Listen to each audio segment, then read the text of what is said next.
Hi everyone, and welcome back to Azaria's Place. I see my shirt. Ben was well. And I also wanted to note that a decision. Bleh. And I also wanted to note that bleh. If you're new to my channel, and every.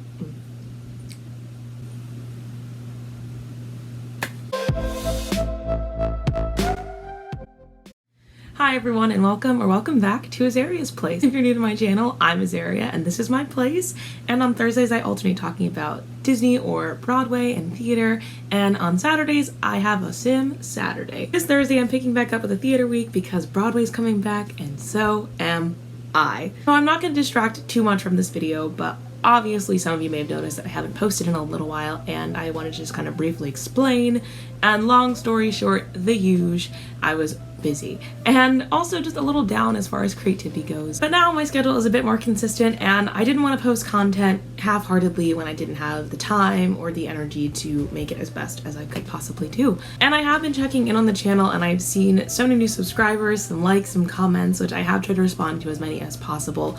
And honestly, it just means so much that people are still watching and subscribing, even though I have been a hot mess, as usual. And all of that love has made me even more excited to return to the channel. So thank you guys so much for all of your support. It really means so much. But anyways, enough of that. We're gonna go on to the video. So as many of you may or may not know, there was this huge pandemic that swept the world and caused a lot of things to shut down, and one of those things was Broadway. And on March 12th, 2020, Broadway theaters went dark as a result of the pandemic and have yet to reopen. So it's been more than a year since Broadway has had a show running, and it's kind of sad. And a little fun fact, in case you didn't know, Broadway's home to 41 theaters, so that's a lot of people that were out of work, not just on stage, but off stage. Directors, designers, crew members. I mean, it was a lot impacted by this shutdown. So it's really exciting to see that there is a light at the end of the tunnel, and that light is the reopening of Broadway. And many shows have announced they will be returning as early as September. And up until a few days ago, the earliest Broadway was reopening was September 14th, which includes shows like Hamilton, Wicked, Chicago, and The Lion King. But very recently, Hadestown announced that they would be opening on September 2nd, making it the official first show of Broadway's reopening. Unless someone tries to one-up them, but I think at this point that's the earliest we're gonna get. As a result of the shutdown, there were obviously some shows that did not get to go on. I think 6 was about, actually 6 hours away from their Broadway opening when the shutdown happened. So there are some shows that did not get to open officially yet, meaning they were either in previews or set to go into previews during the pandemic or at the start of the pandemic. Some of those shows like Six or Caroline or Change will resume their previews before opening in September or October, while other shows like The Music Man or Company will resume their previews in late November, December, and not actually officially open until 2022. There are also shows in between these situations, and so as opposed to listing them all in this video, I will post a link below. And I also wanted to note that the decision to reopen was entirely up to the show's teams. I mean, Broadway, there's a lot going on in different shows, and they're opening on their dates for probably very specific reasons. As I noted, the shows that are opening first are shows like Hadestown, Aladdin, Lion King, Wicked, and Chicago. These shows have mostly been open for quite a few years. They are already pretty well oiled. They probably already know who's jumping back into what roles, and probably have less complicating things to figure out before reopening. I don't know why Hadestown said September 2nd. I wish I knew that. If I find anything out, I'll make sure to link some more articles below on what went into the decision-making process, but I don't know if I'll ever know that information. But it's no secret that Broadway is a big machine, and it takes a lot of people. And I'm sure there's a lot of reasons why certain shows pick certain dates. And like I said, if I figure out what those reasons are, I'll put some links below. As I said, some shows are set to open as early as September and October, and some shows are not even scheduled to reopen or officially open until 2022. And there are even a few shows that have said nothing as to when they're reopening, notably Harry Potter and the Cursed Child.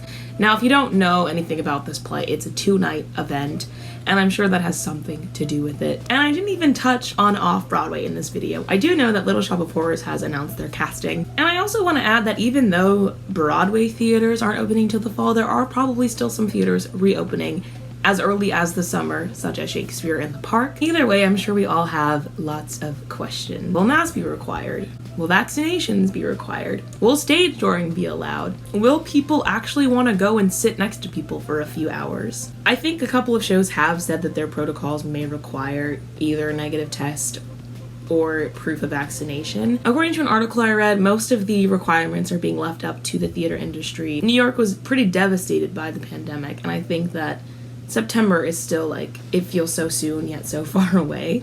But I'm really excited, but I think that we all should try to do it as safely as possible.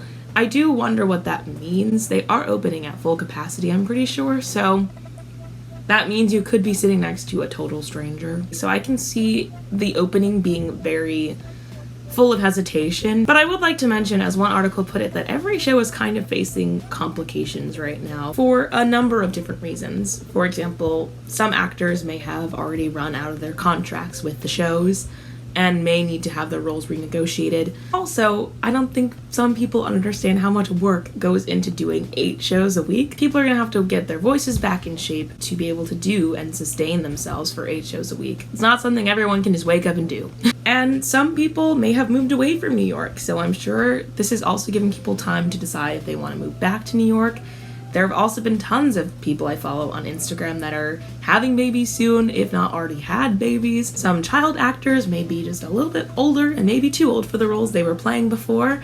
And there are also shows that don't even know who's going to be in their cast probably yet. There are tons of things that need to be figured out before September, so I don't think that it's the worst thing in the world.